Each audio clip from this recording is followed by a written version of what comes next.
Muito bem, gente, nós estamos aqui, né, retornando e dessa vez para estudar um período do Brasil muito importante para que a gente possa compreender, né, o chamado Brasil Primeira República.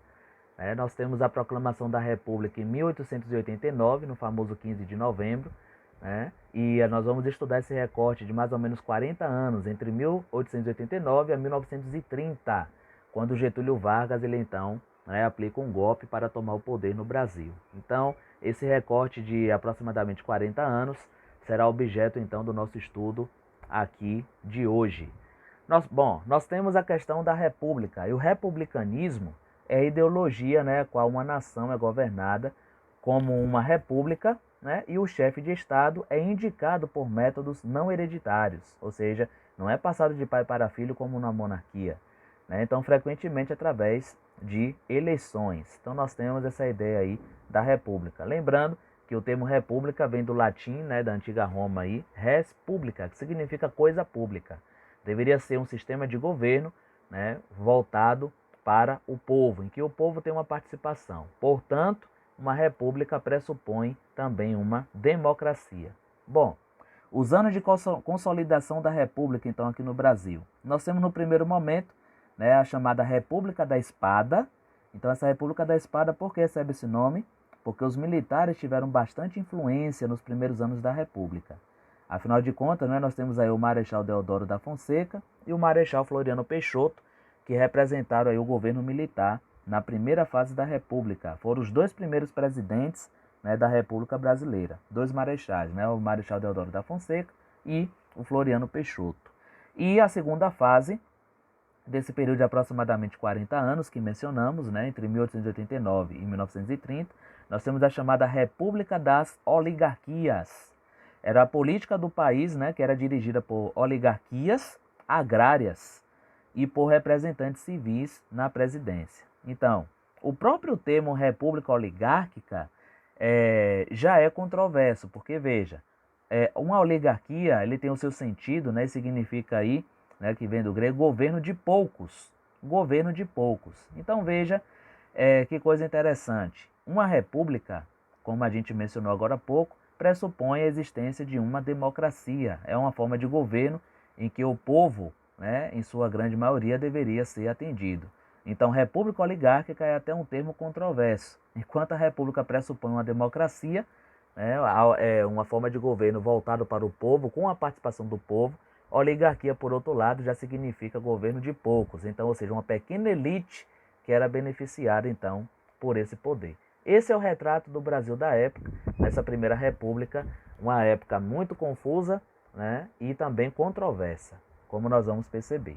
Quais são as características da república das oligarquias, né? Então, o poder político passou a ser controlado pelas oligarquias rurais, né? Então, a República do Café com Leite. Por que uma oligarquia rural? Justamente por conta desses grandes latifundiários, que na verdade aplicaram um golpe retirando a monarquia do Brasil para que eles pudessem ter mais poder. Em retaliação, inclusive, né, a abolição da escravatura, ordem essa de 1888, assinada pela princesa Isabel. Então, esses latifundiários que lucravam muito com a escravidão acabaram aplicando esse golpe da República, né, retirando a monarquia para que eles pudessem então ter mais poder. Então, oligarquias rurais, porque justamente esses eram latifundiários, grandes proprietários de terra, das fazendas de café, né, especialmente ali no Sudeste, que era o eixo econômico e também político do Brasil dessa época. Então, acordos e alianças entre o presidente e governadores dos estados é uma característica também importante desse momento. Ficou conhecida como política dos governadores. Quem sustentava essa política dos governadores eram esses grandes latifundiários, porque eles apoiavam esses governadores, esses líderes, e esses governadores mantinham aliança também com o presidente. Toda a sustentação estava aí nesse sistema latifundiário das grandes fazendas de café.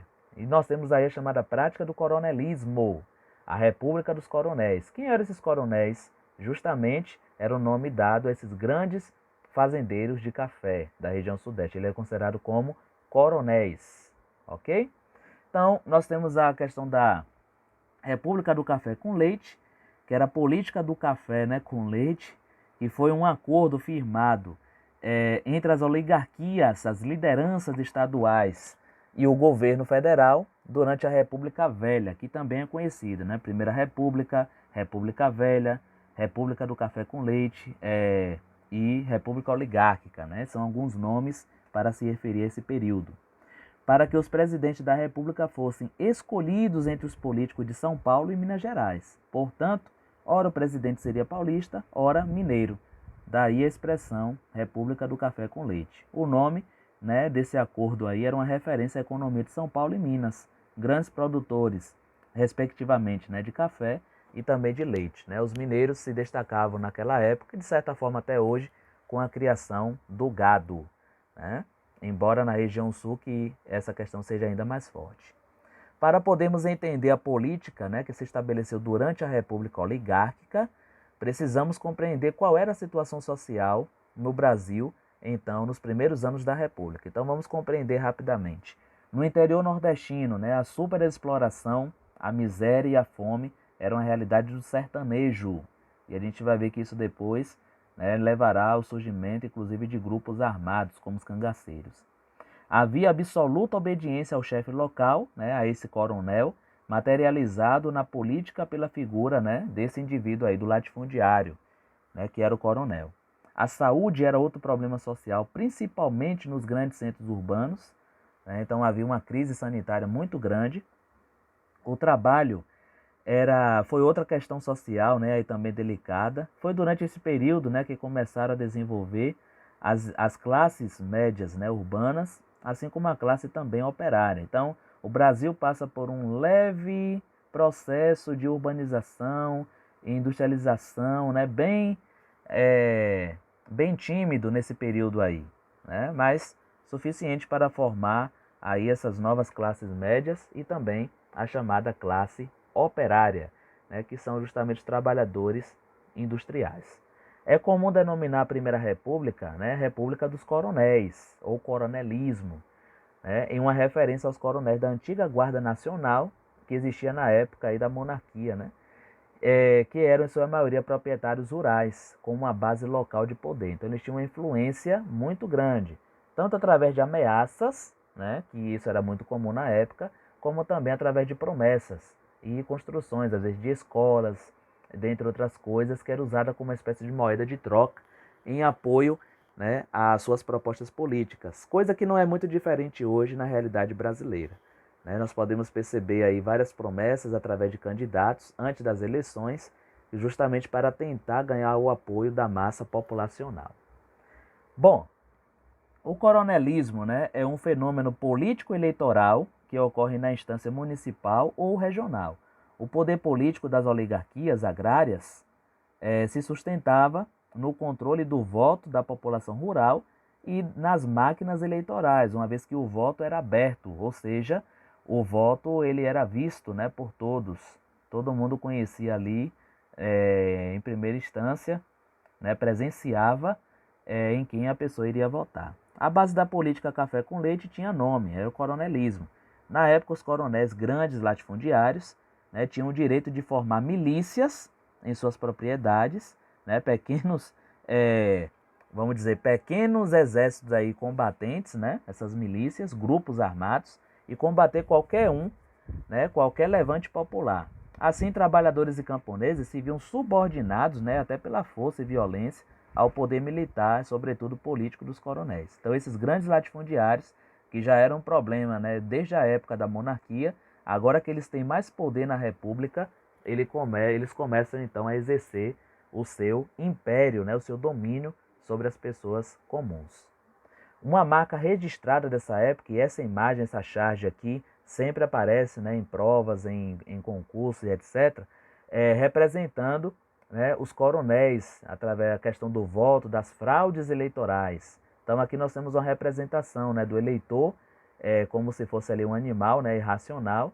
Ele não tinha o direito de pensar, uma vez que era ameaçado, né, ameaçado pelos coronéis, pelos latifundiários, a votar no candidato que eles queriam ou neles mesmos. Né? Então as próximas eleições de cabresto já está ali. Cabresto é um instrumento que é colocado sobre o animal, que ele é conduzido e controlado mais facilmente. Então perceba ali, né, esse homem aqui do centro, como sendo, né, aqui o político, né? E aqui nós temos uma representação, então, da nação, que está ali a questão da soberania. Então nós podemos perceber como a realidade das fraudes eleitorais, então, aconteciam ali. Vale ressaltar que, inclusive, até defuntos, né? Defuntos acabavam voltando, pessoas mortas. Os coronéis levavam os documentos lá dessas pessoas, inclusive que já haviam morrido, e era contado então votos. Então perceba, né, como era essa questão eleitoral muito complicada na Primeira República do Brasil. E isso levaria a uma crise, né, sem tamanho na política, na sociedade do Brasil, Primeira República. Então perceba só essa imagem que ilustra, né, bastante essa questão aí eleitoral desse momento da história do Brasil. De certa maneira, alguns estudiosos, pesquisadores, historiadores vão dizer que até hoje existe, de certa maneira, esse voto de cabresto, né? Embora o voto hoje seja secreto, não mais aberto, né? Mas através de promessas e às vezes até ameaças de uma perda de posição social, de um emprego, de recursos, né?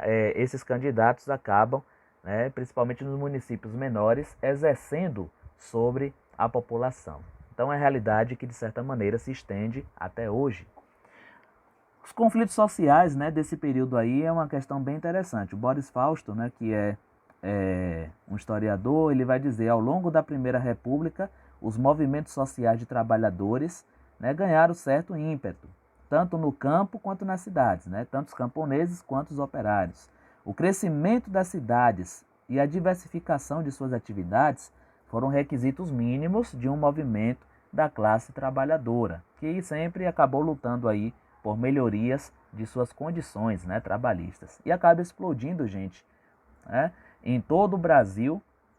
Perceba aí, do Nordeste, né, até o sul do país, né, os conflitos na virada do século XIX e XX. Então nós temos aí o cangaço, né, no Nordeste, a Guerra de Canudos no interior da Bahia, revolta da vacina, né, aqui no Rio de Janeiro, greves operárias em São Paulo, Guerra do Contestado entre Santa Catarina e Paraná. Então perceba, esses vários conflitos aí acabaram trazendo muita inquietação, instabilidade política e também social, gerando aí diversas dificuldades no Brasil nesse primeiro momento da República. Bom, em termos da realidade do sertão nordestino, né, nós temos movimentos sociais aí que acontecem também no interior do Nordeste, né? O problema da exclusão socioeconômica.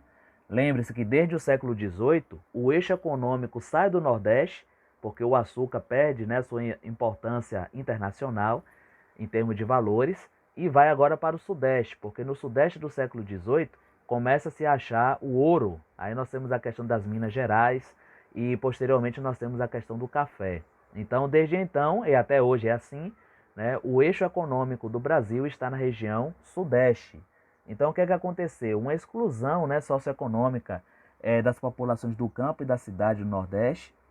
No meio rural, o domínio opressor dos coronéis impulsionava os camponeses a se aproximarem das alternativas oferecidas, né, pelos líderes messiânicos, ou seja, espécie de Messias, de Salvador, fazendo até uma alusão ao próprio Jesus Cristo, né, como José Maria, no Contestado, né, de Santa Catarina, o Antônio Conselheiro, no interior da Bahia, né, na questão de Canudos. Então, em situações mais extremas, o chamado banditismo social, né, a formação aí de milícia, né, de bandidos, impulsionava a formação de grupos armados, né, e de cangaceiros que não reconheciam nenhum tipo de autoridade, que na verdade aterrorizavam pelo interior então do Nordeste, né? Então, final do século XIX, início do século XX, nós temos essas características de formação de grupos armados, inclusive dos cangaceiros. Aqui nós temos uma imagem representativa, né, uma imagem histórica.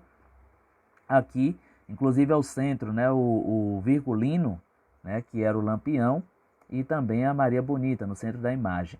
Então nós temos essa representação desses grupos de cangaceiros, né, que faziam viagens pelo interior, né, do Nordeste, através de fazendas, saqueando, né, roubando, matando e aterrorizando realmente aí o interior do Nordeste, né? Então nós percebemos esse movimento do cangaço, que na verdade, não justificando o que faziam, mas fruto de toda essa realidade, né, aí difícil, política, social, econômica do interior do Nordeste. E nós temos aqui também os Canudos, né? A história dos Canudos começa por volta de 1893, final do século XIX, né, aqui no Brasil, interior da Bahia. Nesta época, no Arraial de Canudos, no Vale do Rio Várzea, né, Barris, no interior da Bahia, reuniu-se um grupo de fiéis, seguidores do beato Antônio Conselheiro, que pregava a salvação e dias melhores para quem o seguisse. Em 1896, o Arraial já possuía cerca de 15 mil sertanejos, né, pessoas que viviam de modo comunitário, sobreviviam com a criação de animais, plantações. Né. O rápido crescimento da comunidade de Canudos passou a incomodar os coronéis locais e a Igreja Católica. Os latifundiários, então, né, perdiam mão de obra, enquanto a igreja perdia seus adeptos. Então essa comunidade passou a ser vista aí de Canudos, né, até hoje, inclusive no interior da Bahia, existem monumentos, né, que relembram essa história, né, e nós temos uma realidade muito complicada, né, aqui em Canudos, justamente por causa disso, né, aquela comunidade foi vista como uma ameaça. Dentro dessa comunidade existiam ex-escravos, existiam indígenas, existiam inclusive pessoas, né, que fugiam das cidades por não concordar, né, com a forma de governo republicana e faziam parte dessa comunidade, e chefiadas aí pelo Antônio Conselheiro, que era uma espécie de líder messiânico, aquele que havia, né, trazido aí a salvação em termos daquele regime tão opressor dos coronéis. Né, foi visto como ameaça e então foi destruído, né, pelo poder central. Nós temos a chamada Guerra do Contestado também. Essa Guerra do Contestado foi um conflito armado que ocorreu na região sul do Brasil, né, entre outubro de 1912 e agosto de 1916, o início do século XX. Né. O conflito envolveu cerca de 20 mil camponeses que enfrentaram forças militares dos poderes federal e também estadual. Ganhou o nome de Guerra do Contestado, pois os conflitos ocorrem numa área, né, de disputa territorial entre os estados do Paraná e também de Santa Catarina. Na área do contestado, né, diante da crise e insatisfação popular, ganhou força a figura do beato José Maria, que também foi visto como líder messiânico. Este pregava a criação de um mundo novo, regido pelas leis de Deus, onde todos viveriam em paz, com prosperidade, justiça e terras para trabalhar. José Maria conseguiu reunir milhares de seguidores, principalmente de camponeses sem terras. Então, uma empresa dos Estados Unidos foi contratada na época para construir, né, uma estrada de ferro nessa região. E aí nós temos a questão do problema das propriedades, né, ali dos camponeses, e esse conflito, né, entre Paraná e Santa Catarina, justamente nessas fronteiras, envolvendo camponeses, envolvendo essa empresa aí norte-americana, envolvendo os coronéis e, na verdade, a própria Igreja Católica, né, e na verdade foi uma situação muito difícil, né, ali no sul do país também, nessa Guerra do Contestado. Mais uma vez, né, o governo central acaba trazendo aí seus combatentes, né, seus exércitos, e acaba dissipando então, né, inclusive com muitas pessoas mortas, acabando com esse conflito ali dos camponeses na Guerra do Contestado. A chamada Revolta da Vacina, né, que inclusive se podemos fazer uma nova leitura, né, dessa questão atualmente, e falamos aqui do início de 2021, né, podemos perceber essa realidade aí da Revolta da Vacina, que aconteceu ali no Rio de Janeiro, né, principalmente. A campanha de vacinação, né, é obrigatória e colocada em prática em novembro de 1904, início do século XX. Né? Embora seu objetivo fosse positivo, ela foi aplicada de forma autoritária e violenta. Em alguns casos, agentes sanitários invadiam as casas e vacinavam as pessoas à força, provocando revolta das pessoas. Imagina só. Né? Essa recusa em ser vacinado acontecia pois grande parte das pessoas não conhecia o que era uma vacina e tinham medo de seus efeitos. Várias imagens ilustrativas da época, né, faziam menção de pessoas se transformando em animais e tudo mais por conta dessa realidade da falta de informação. Então esse é um dos grandes problemas antigos, inclusive do Brasil, né, que permanece até hoje. Não defendendo ou discordando, né, mas precisamos sempre buscar os meios corretos de informação né, os estudos realmente confiáveis, para que sempre possamos tomar decisões mais conscientes. Então, aquele que estuda, né, história deve ter uma mente crítica, reflexiva, deve ser um pesquisador. Né? Então acontece uma revolta popular, né? Essas manifestações populares e conflitos espalharam-se pelas ruas da capital brasileira, né? Na época, o Rio de Janeiro. Populares destroem bondes, apedrejam prédios, nós estamos vendo aí uma imagem histórica, inclusive, né? Prédios públicos, e espalham a desordem pela cidade. Em 16 de novembro de 1904, o presidente Rodrigues Alves revoga a lei da vacinação obrigatória, colocando nas ruas o exército, a marinha e a polícia para acabar com os tumultos. Em poucos dias a cidade voltava à calma e à ordem, né? Depois dessa grande violência. Então nós temos o Oswaldo Cruz, né, como sendo o sanitarista, né, chefe, o médico aí chefe desse processo aí sanitário, e que teria colocado essa questão, né, incentivado a obrigatoriedade da vacinação, o que foi um verdadeiro desastre ali na capital do Rio de Janeiro. A chamada Revolta da Chibata também, né, acontece nesse período do Brasil Primeira República, e foi a maior revolta ocorrida na Marinha, né, durante o início da República. Teve como protagonistas os próprios marinheiros, quase todos negros e mulatos, podemos ver aqui nas imagens, né, recrutados dentre as camadas mais pobres da população. Na Revolta da Chibata, os participantes não queriam derrubar o governo, mas acabar com os maus tratos e a violência dos castigos físicos a quem eram submetidos. Os integrantes sofreram intensa repressão, né? João Cândido, que foi o líder do movimento, foi expulso da Marinha e internado como louco no Hospital dos Alienados, né? Inclusive, João Cândido ele passou a ser conhecido como Almirante Negro. Almirante é a alta patente, né, da Marinha, dessa Força Armada, e eles chegaram a tomar, inclusive, 4 navios, né, como uma forma de revolta. Na verdade, eles eram tratados como muitos deles eram ex-escravos, inclusive, né, e eram tratados como se fossem escravos, né, na Marinha, tendo uma diferença ali, né, entre os marinheiros brancos e negros em relação aos castigos físicos. Acabaram se revoltando, né, algumas questões na Marinha na época acabou, né, alterando aí, mudando, mas esses líderes acabaram sofrendo aí essa repressão, né, muito grande. O tenentismo também foi um movimento aí, né, militar, mostrava seu inconformismo, né, com a situação política e social do Brasil, ou seja, a corrupção e eleições fraudulentas, como a gente viu agora há pouco, e eles desejavam também afastar as oligarquias do comando do país. Por fim, o modernismo, né, defendia a descrença nos valores, né, oligárquicos e nos valores europeus. Denunciavam, né, os problemas sociais. O movimento tenentista começou a se organizar principalmente na década de 20, né, praticamente ao final desse primeiro período da República do Brasil, e contava com o apoio dos oficiais de baixa patente do Exército Brasileiro, que na verdade eles queriam participar mais ativamente da política, né?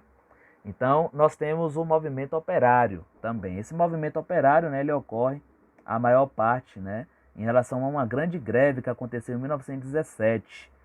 Ok? Então, o que é que eles queriam, né? Reivindicavam aí a questão do fim do trabalho infantil, eles queriam a jornada de 8 horas, né? A garantia também de uma segurança, né? E todos esses recursos, né, de que dispunham, mobilizando também a Marinha de Guerra, mas esse movimento operário não foi bem sucedido, né? Teve algumas de suas principais reivindicações foram atendidas, né? Mas no geral não foi toda a pauta, né, do que eles queriam naquele momento, e acabaram não conseguindo.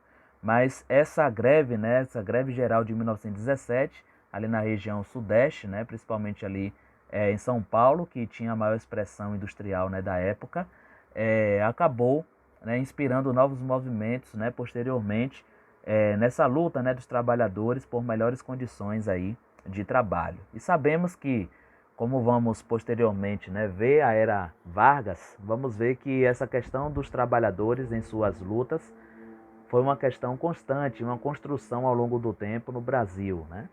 Muito bem.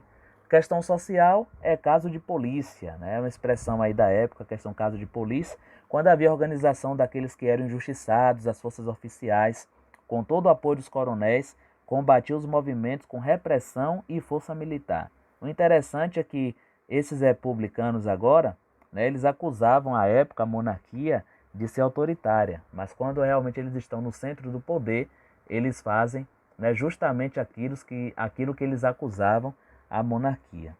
Embora pretendessem implantar um sistema político-econômico moderno no país, os republicanos, né, trataram os problemas sociais como casos de polícia. Essa é uma expressão aí que ficou marcada na história. Não havia negociação ou busca de soluções com entendimento. O governo quase sempre usou a força das armas para colocar fim às revoltas, greves e outras manifestações então populares. Então podemos perceber, né, esse primeiro momento, uma visão geral, né, do Brasil, Primeira República, que é chamada também de República Café com Leite, República Oligárquica, Primeira República, República Velha e assim por diante. Bom, chegamos até aqui, né, vimos aí uma geral, né, a respeito desse período. Bons estudos para todos e até a próxima, então, se Deus quiser.